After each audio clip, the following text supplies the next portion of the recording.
What if I told you that you are a few steps away from this video of creating your first 5-figure offer?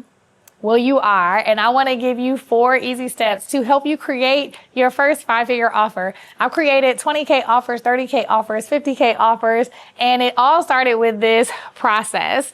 And so the first part of this process is really understanding who you desire to work with. Who is the type of client that you want to create an amazing transformation for? Because remember, when you're creating an offer, it's really about the other person. It's not about you. It's about helping them solve their biggest problem. And when you're talking about a 5-figure offer, you need to solve a big problem, but you have to know who you're solving that big problem for. So who is the kind of client that you wanted to work with? So for me, I really enjoy working with executive leaders, businesses that are in transition, that have been doing work for a long time, but desire to have a transition in the way that they do business, from time and energy management, who they desire to work with in terms of how they want to work with their team, and then strategizing their business line so they can feel more fulfilled in their businesses. So when I'm doing B2B work, those are the kind of people I love working with. So being really clear about the type of client, and not just who they are from a demographic perspective,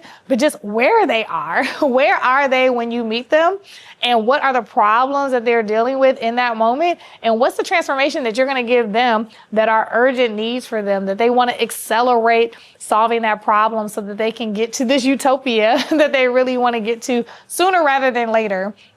The other thing you need to consider about this client, are they the type of client that really needs a 5-figure offer? Now, need is relative. You can say, yeah, all kinds of people would really benefit from this 5-figure offer, but does your client benefit and value a 5-figure offer? And so people can say whatever they want to say. They're like, oh, if you pitch a price, it should be fine with whoever you pitch it to, but I don't think so. There are going to be certain industries, there are going to be certain types of clientele that are positioned to be able to invest in themselves at that 5-figure range. And again, 5 figures can be all the way from $10,000 to $99,000, right? So you need to make sure that it is the type of client that is budgeting for that type of work. And so I made sure that I was only working with clients that I knew had a line item for professional development and things of that nature, or business development if I was doing strat work with them, because those are the kind of clients that actually would value investing it, because most times they are going to experience a 10x value from the work that we do together. So just being mindful of what industry is your client in? Are they those type of clients that would value an offer at this range because they already have it as a line item of work that they're going to do? I find that has made it very easy for people to say yes, because I'm only talking to people that value making investments at that level. So the second thing you need to consider is clarity. So once you know who your people are, then you need to get clear on all the things that matter to them. Remember, this is not about you. This is about them. So you get to be clear about what they actually desire. What is that outcome they actually desire? What is that transformation that they want? And you get to get clear about why it matters to them. The more you can know about why it matters to them, that's going to help you create an offer that resonates with them and fill in some of those baby gaps that they might not be realizing that they need to help them get to their transformation.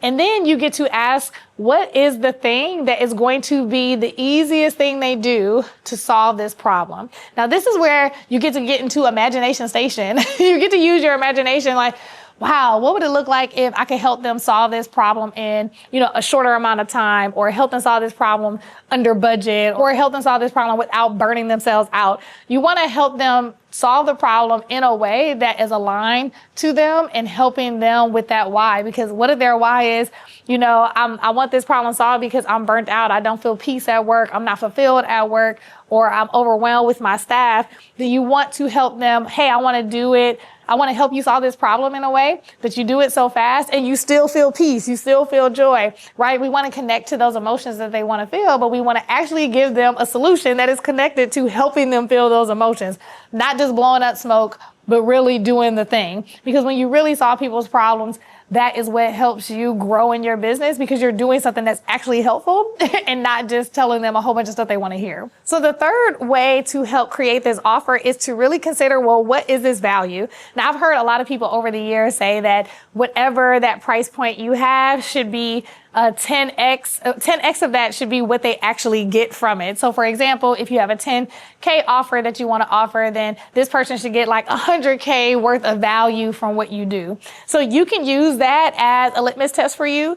For me, I just really looked at what I created based on their problems, based on who they are, how I can accelerate their growth. And when I packaged it, whether it was like a coaching package, a strategy package, whatever package I created it in, I considered what that typical budget would be for them. And I considered how quickly I was able to solve their problem. That is how I determined what the price point would be. You can also use market research to help you, but I only would use market research if it's aligned to the kind of client that you will work with, because some people are undercharging.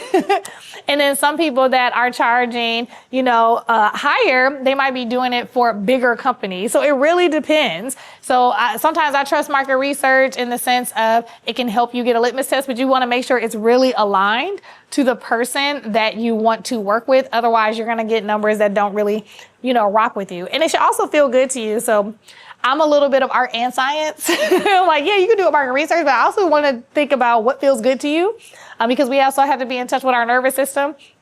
Sometimes we'll get nervous about a certain price, and it's not because it's not the right price, but we're nervous about it. But at least if we get close to that price, we can help have a breakthrough for ourselves in our nervous system, so we can continue to grow in how we are charging in our business. But you got to start somewhere. And so for me, it was that I saw someone that was charging $25K for one-on-one coaching. And I was like, wow, I'm good at what I do. I should be able to do that too. And so I just started saying it. I knew what a package could look like because I had been doing coaching most of my career when I was doing work in leadership development and corporate.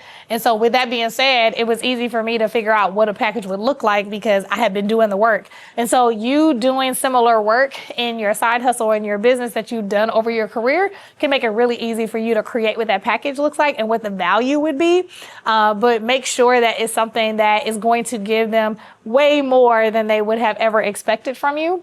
And some things that can help increase that value is when you're able to give them a system. When you're giving them a system, a framework, something that they can use over and over and continuously have this problem solved or continuously work on what you taught them when you're not there anymore, that increases the value because they now have something that they can keep doing better and better with.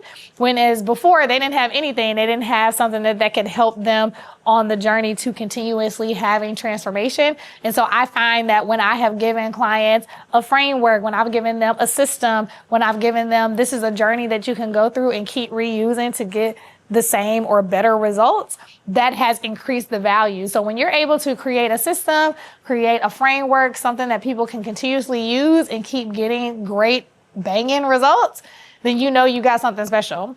And so the last thing that you get to do when you're creating this 5K offer is start saying it out loud. Now, this might seem woo-woo or whatever to people, but when I decided I wanted to create a 25K offer, I just started saying it. I started telling people, like, this is what I charge for one-on-one coaching.